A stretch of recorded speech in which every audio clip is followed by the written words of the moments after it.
We begin tonight with the news of former Republican presidential candidate Bob Dole, who passed away today at the age of 98. Dole was also a senator from Kansas, serving in Congress for decades. And a war hero, Karen Travers has a look back on Dole's life. There's trying to win an election. Robert J. Dole never won nationwide elected office, but he was one of the most recognizable and most powerful politicians of the 20th century. Born in a modest home in Russell, Kansas, July 22, 1923, Dole's young life was taken up with his family's Methodist church, the Boy Scouts, and athletics. But in 1943, his studies were interrupted by the Second World War. Assigned as a platoon leader, he saw action against German units in Italy early in 1945.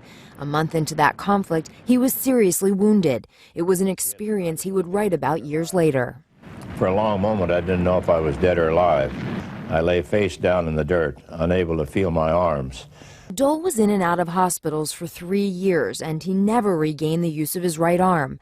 After the war, he continued his education, attending law school at Washburn University in Topeka.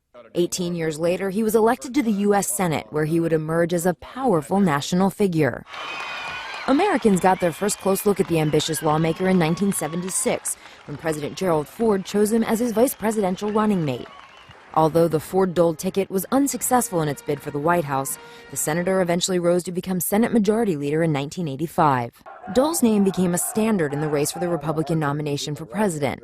He lost the nomination in 1980 to Ronald Reagan, missed it a second time in 1988, but he finally won the top spot on the Republican ticket in 1996.